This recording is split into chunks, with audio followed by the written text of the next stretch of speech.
Welcome to While We Were Distracted, the podcast where we explore topics that often get overshadowed in the rush of daily life.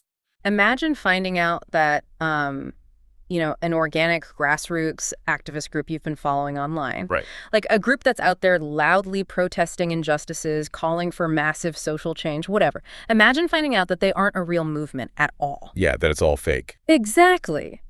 Imagine pulling back the curtain and discovering that the entire operation is actually, an Iranian intelligence agency. Which is just wild to even think about. It is. And then imagine learning that this exact same fake activist group is using standard Microsoft Outlook emails to hire notorious Mexican drug cartels to carry out assassinations in the United States and Canada. It sounds like a movie pitch. It sounds exactly like a movie pitch. But welcome to today's deep dive, because we are looking at a document today that, frankly, completely shatters how we understand modern conflict. It really forces us to entirely rethink the mechanics of state-sponsored aggression. Because, you just described, it's not the plot of a geopolitical thriller. We are examining the explicit claims and allegations detailed in a highly specific official press release that was published by the U.S. Department of Justice just yesterday, March 19th, 2026. Yesterday, yeah.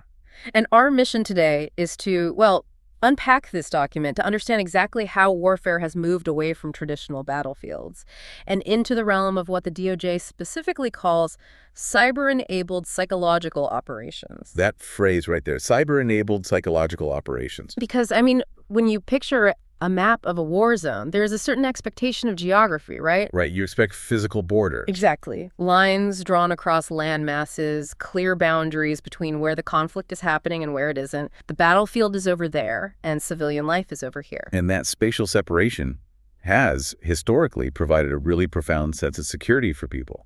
But modern digital warfare just renders that old map completely useless. Yeah. The front line isn't, trenched thousands of miles away anymore. The front line is your living room. It's your inbox. It's the smartphone sitting in your pocket right now. Okay, let's unpack this. Because the core event driving this whole DOJ release is that the Justice Department, working alongside the FBI, seized 4 specific web domains. 4 domains, yeah. But this is not a story about, taking down a few illegal streaming sites or pirated software hubs. No, not at all. According to the DOJ, this was a targeted interagency strike to dismantle a digital terror and transnational repression network. And this network was allegedly run by the Islamic Republic of Iran's Ministry of Intelligence and Security. Which we'll be referring to as the MOIS today, for short. Right, the MOIS. So to understand the sheer scale of what the MOIS was allegedly doing, we really have to look at the mechanics of this takedown. The authorities seized 4 domains. I have them right here, actually. It's justicehomeland.org, handalahack.2, karmabelow80.org, and handalaredwana.2. Exactly. And Attorney General Pamela Bondi framed this seizure very clearly in the release. She stated that the objective was rooting out terrorist propaganda that was designed to incite real-world violence. Right. She described this whole network of Iranian-backed sites basically broadcasting anti-American hate. And FBI Director Kash Patel, he added this really crucial detail. He said the perpetrators believed they could hide behind, quote, fake websites and keyboard threats to terrorize Americans and silence dissidents. Which brings us to how this network actually operated. Because they didn't just, hack systems and quietly steal data in the background. No, they wanted to be loud. Very loud. They used a specific operational playbook that relies heavily on what they call fake activist operations. Fake activists, like fake activists. Fake activists, exactly. And what's fascinating here is the sheer audacity of that strategy. The FBI discovered that these 4 domains were linked by shared leak sites, overlapping Iranian IP ranges, and a common MoCA-wise methodology. So they basically wrap state-sponsored cyber warfare in the disguise of rogue, independent hackers acting on this supposed moral crusade. So it's essentially this massive digital shell game. Yeah, that's a good way to put it. Or, to use a modern comparison, it's astroturfing on a geopolitical level. Oh, totally. They manufacture the illusion of a grassroots uprising, but instead of pushing, a corporate product, they are pushing state terror. And taking that astroturfing idea a step further, the MOI uses this fake activist cover to execute what DOJ terms transnational repression. Transnational repression. Yeah. And this is a vital concept for anyone navigating today's digital landscape.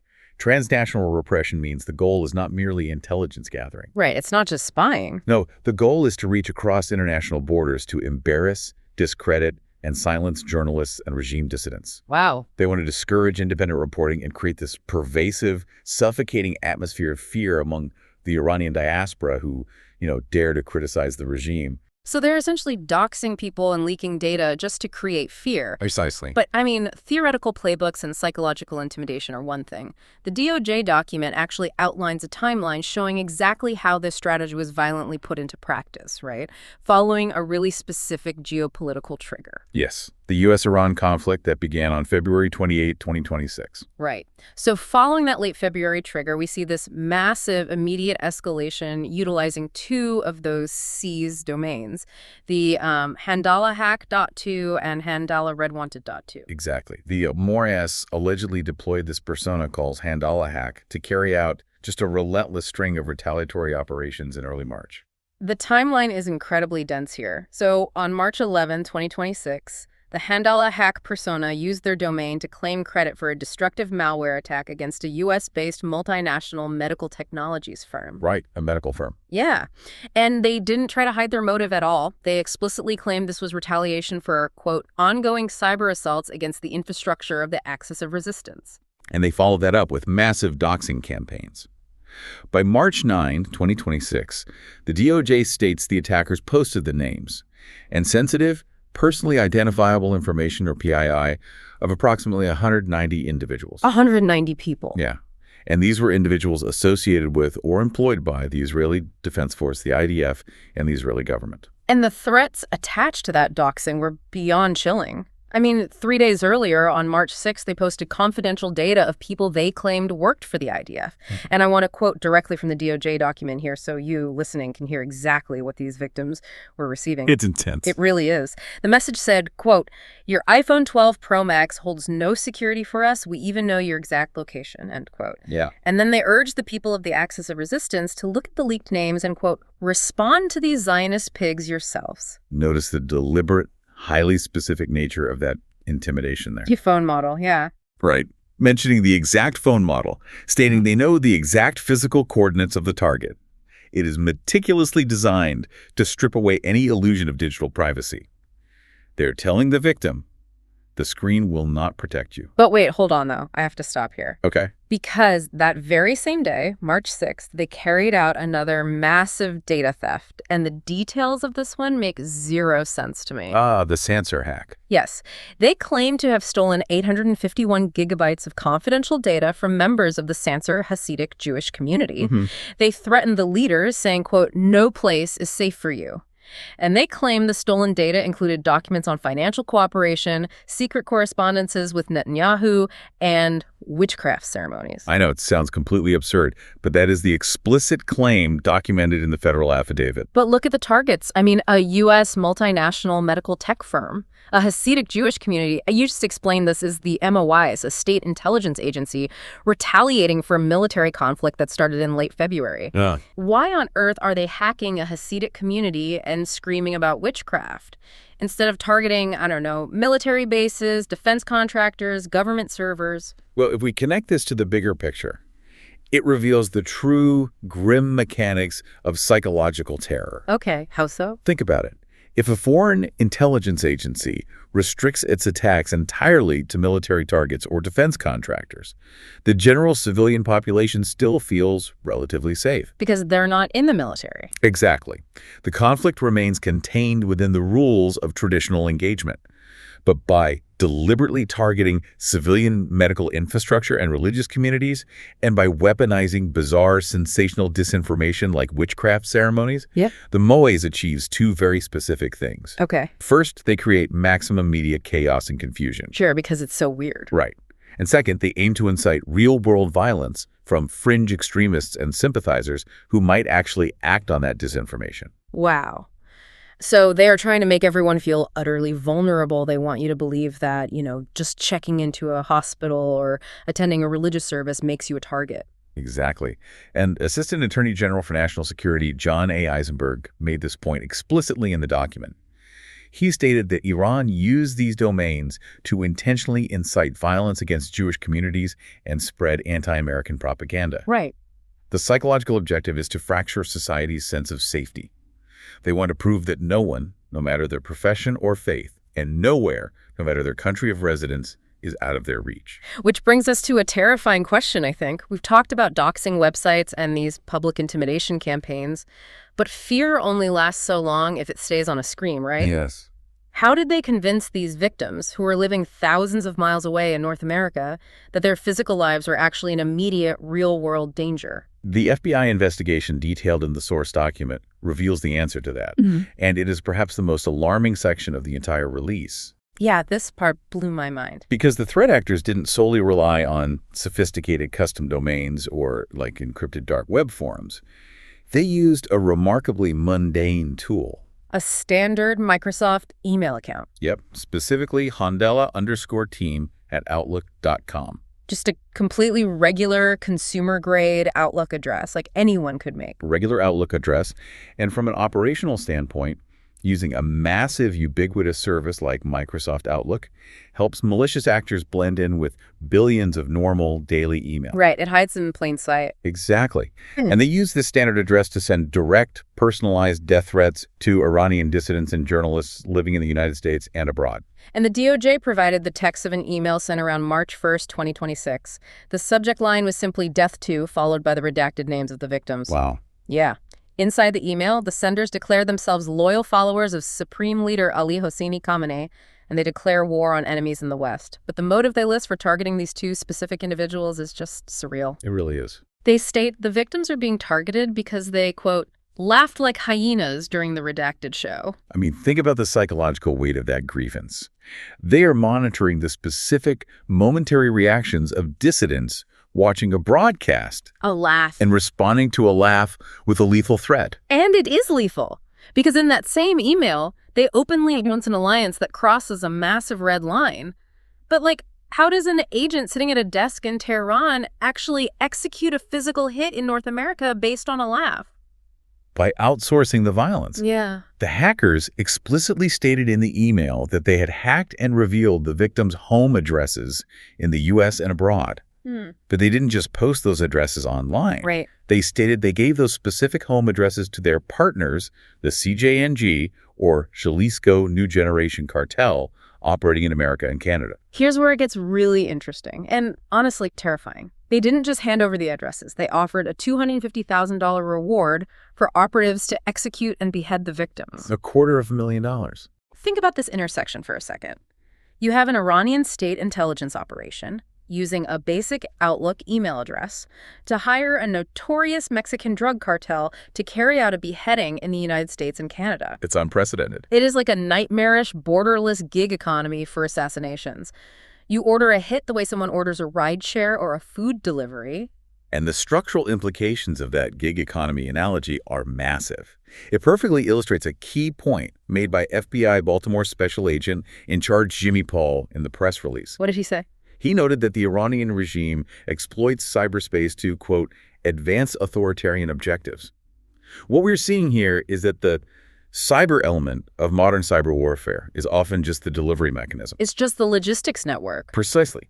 The ultimate goal isn't just to breach a server or deface a website. The hack is merely the tool used to acquire the physical home address. Right, the data is just step one. Exactly. Yeah. Once they have that data, cyberspace allows them to seamlessly cross borders and outsource very physical kinetic terrorism to a heavily armed cartel. It bridges the gap between a keyboard in the Middle East and physical gruesome violence in North America. Man. Looking at the sheer chaos and aggression of early March 2026, you really have to wonder, did the Moyas just suddenly come up with this hacktivist cartel hiring strategy overnight? That's the question, isn't it? Right. Was this a spontaneous reaction to the February conflict? To answer that, the DOJ document points us to the remaining two seized domains. Yes. JusticeHomeland.org and karmabelow80.org. Exactly. And these domains prove that this isn't a spontaneous lashing out. It's a long-standing, calculated strategy that took years to build. And this raises an important question about the life cycle of a state-sponsored cyber threat. Foreign intelligence agencies rarely deploy their most aggressive tactics against a global superpower without testing them first. Makes sense. If we look back to July and September of 2022, the document details how MOI actors used the justicehomeland.org domain to claim responsibility for a completely different operation. They used that specific domain as the official website of a shell hacktivist entity to steal sensitive documents from Albanian government organizations. Yes, Albania. Mm-hmm. And the motivation there, according to the DOJ, appears to have been punishing the Albanian government. Because Albania had made the decision to support an Iranian dissident group known as MEK, or Mujahideen Khalq. Right. The source notes that MEK has, in the past, openly advocated for the overthrow of the Iranian government. So if we trace the timeline, back in 2022, the MOI was already building the infrastructure for this exact type of operation. Yep. They were testing and refining this shell entity faketivist strategy against a European nation. Like a beta test. Basically. They were learning how to spoof a grassroots movement, how to leak stolen government documents for maximum political damage, and how to manage the ensuing psychological fallout. So they spent years perfecting the methodology. Years. They built the domains, they tested the psychological operations on smaller targets, they learned what generated the most media panic, and then, in 2026, they escalated. They went big. They took that refined architecture and deployed the highly aggressive Handala persona against U.S. and Israeli targets, integrating physical bounties and cartel partnerships. Which explains why the U.S. government's countermeasure is so massive here.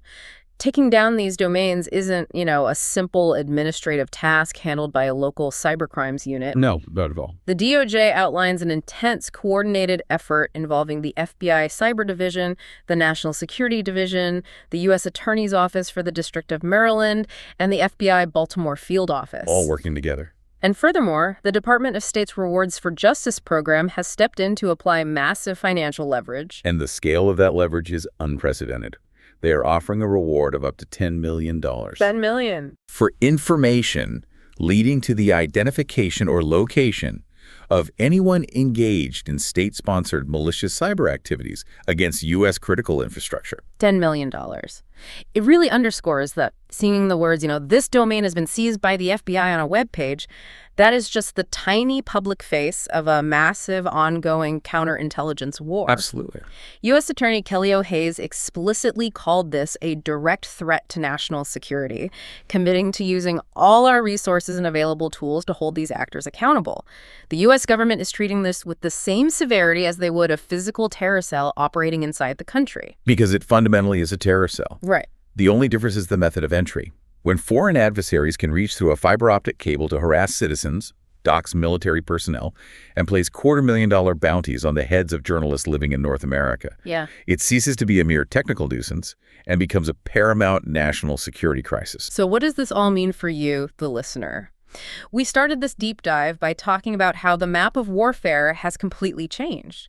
And I think this official DOJ document proves beyond a shadow of a doubt that cyber warfare is no longer just about shutting down power grids, disrupting supply chains, or stealing credit card numbers. Not anymore. It's so much more intimate and, frankly, so much more insidious than that. It relies entirely on the manipulation of human emotion and physical vulnerability. It's about psychological manipulation. It's about utilizing the digital convenience of a standard Outlook email to outsource extreme physical violence to criminal syndicates. It's terrifying. It really is. It's about reaching across oceans to ensure that dissidents and journalists feel fundamentally unsafe in their own homes, monitoring them so closely that just a laugh in their own living room triggers a death threat. And this brings us to a critical, lasting takeaway regarding the concept of faketivism we've been exploring today. The digital world is increasingly crowded with loud, aggressive voices demanding attention and action. As you navigate your own digital environment this week, I encourage you to keep the MOI's playbook in mind. That's a great point. The next time you see a highly militant hacktivist group suddenly trending online, perhaps they are claiming responsibility for a massive data leak, publishing stolen emails, or using sensational language to call for organized violence or targeted harassment. Stop and ask yourself what you're really looking at. Ask yourself, how can you ever be certain? How do you know you are witnessing an organic, independent movement of concerned citizens fighting for a cause? Right. How can you be sure you aren't actually looking at a carefully constructed multi-million-dollar psychological operation run by a hostile foreign intelligence agency designed specifically to manipulate your outrage and fracture your society? Because as we've learned from unpacking this single government document today, the invisible battlefield truly is everywhere. The front lines are in our pockets, and sometimes the most dangerous foreign adversaries are hiding right behind the latest activist hashtag. We want to thank you so much for joining us on this deep dive into the DOJ sources. We hope it provided you with a vital new perspective on the invisible digital map we are all navigating every single day. Stay curious, stay informed, and we'll see you next time. Don't forget to like and subscribe for the next episode on While We Were Distracted.